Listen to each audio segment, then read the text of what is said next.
Hello guys and welcome back to Advent 2017. It is day 4 of Advent. I hope you're enjoying the videos. I hope you enjoyed the past 3 days. We've got another 21 more videos to go. My mental maths there, not quite working. So, obviously, everyone knows I'm a fan of Doctor Who, everyone knows I'm a fan of DC, everyone knows I love the DC TV shows, I love the comics, the DCEU and Justice League are amazing. Not gonna spoil it, because I've got a video coming up. Either the video after this or the video after that, I can't remember which. Anyway, so today I'm gonna tell you, because it's Christmas, I want a bit of Christmas in there, but I love my DC, I'm gonna give you the top 5 Christmas comic issues of all time.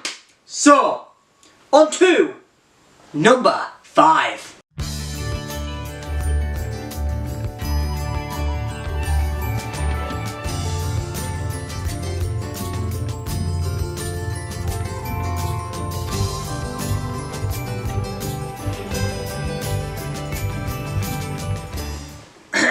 At number 5, we have Harley and Ivy, the Batman Adventures Holiday Special that was released in 1995. The issue was created by Paul Dini and Ronnie Dale Carmans, a tie-in to a tie-in to Batman the Animated Series, obviously because that's where Harley Quinn was created.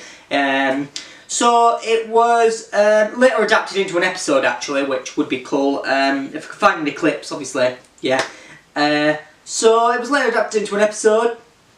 This light-hearted romp saw Poison Ivy starving of Tide, Blues and placing her partner in crime Harley Quinn by using her hypnotic kiss and enslave Bruce Wayne and use his boundless fortune to fuel a holiday shopping spree, which is, you know, women. Of course, as tends to happen when Bruce Wayne is engaged, it doesn't take long for Batman to put a stop to their criminal shenanigans. So yeah, that 1995 comic story, obviously I don't think I explained it right well, but that's the synopsis basically, the breakdown of the episode, what happens. Not the episode, the comic. I apologise.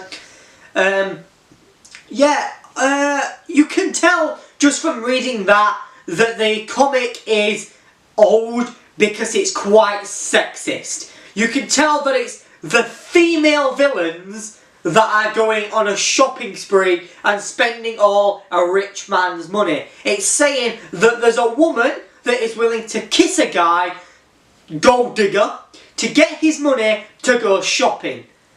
I'm not going to go into like media analysis of the comic and all that, but you can definitely tell it's a sexist issue. But it is one of the top regarded DC Christmas comic issues of all time. So yeah, I had to put it on there. Anyway, so on to number 4. At number 4 we have Superman's Christmas Adventure from 1940. This issue is the earliest of the DC Christmas specials. Superman's, it is also the best. Apparently it's one of the best. I've not personally read it, but I think it is full of pure, uncut holiday fun. It is completely insane, and it is with 2 misanthropes called called Mr. Grouch and Mr. Meanie. Obviously, like, I suppose it's a bit like Harvey, innit? Anyway, taking their rocket ship, which they have because, you know, it's the golden age basically. Golden age and silver age was all to do with politics at the time and the space race, etc. Anyway, so to the North Pole and they take the spaceship to the North Pole and kidnap Santa's reindeer and tie Lois Lane to a giant bottle rocket. Even better, after Superman takes the place of the reindeer that has been dosed with knockout gas to help deliver toys, Santa still gives Meanie and Grouch their presents.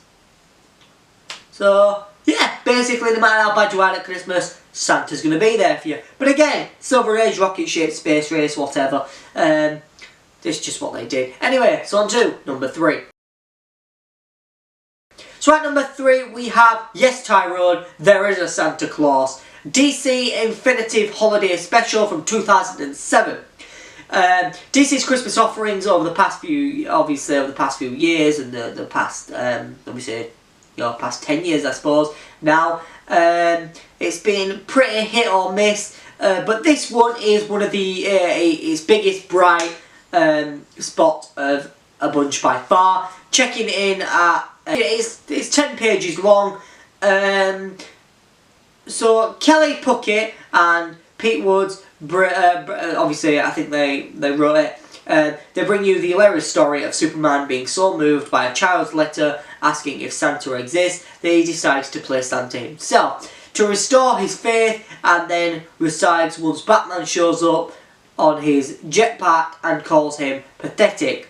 In most stories, having Batman on a jetpack at all would be enough to make it great, but obviously it was just for comedy at the time because it was Christmas. It was a way to lighten up the comics. But the comedy starts as Batman and Superman bicker about the true meaning of Christmas. Then Batman's true motivation is finally revealed. So on to number 2. At number 2 we have Should Old Acquaintance Be Forgot? Christmas with the Superheroes, issue 2 from 1988. Christmas with Superheroes issue 2 is a pretty depressing affair. It opens, after all, with Superman taking a man with a painful degenerative muscle disease out of talking about shooting himself, and continues with the Flash and Green Lantern trying to help out homeless men who remind him that other people have it even worse than he does, because this was all because it was DC Comics in the 80s basically. It was kind of what they did.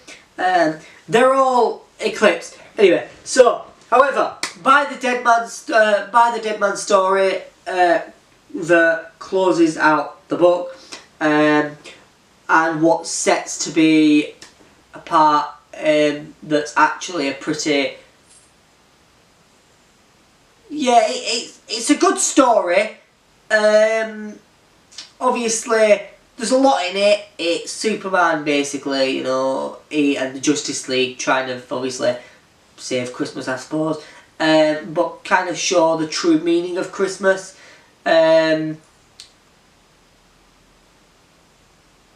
It's pretty poor reward for fighting the unsung crime against evil. Obviously this is admittedly to a pretty raw deal, but it meets some, you get to see some of the best and the worst superheroes I suppose. Supergirl's in there, obviously. Kara Zor-El, who was being wiped out of she was wiped out of continuity the year before this comic came out. They kind of brought her back. But anyway, on to number 1. At number 1 we have the best Christmas issue of all time, and it is The Sealman's War on Santa Claus. Hashtag 22, issue 22 I believe, I don't know. Anyway, it came out in 1981. It was originally slated to run in the Sandman, hashtag 7, issue 7. The Sealman's War on Santa Claus, it was actually shelved for 5 years. But obviously you probably don't want to know, because DC were apparently afraid to run the story. But anyway, but how else would you explain the decision to run a story when the Lord of Dreams travelled to the castle of the Nightmare Wizard to prove that Santa Claus existed, and found himself battling against the tribe of seal men who were rebelling against Santa Claus because he accidentally brought them some gloves, some scuba diving equipment instead of presents they asked for, thus leading to Santa Claus having to fist fight the seal people before it all gets resolved. Obviously, it's Santa Claus basically making a mistake, and then there's a war on. one against Santa, and he beats the hell out of them. Anyway guys, but yeah, that is all for today guys. Don't forget to turn on my notifications and comment when it's done to be in for a chance of winning some merch on Christmas Day. I'll see you all tomorrow for day 5. Goodbye for now guys, goodbye.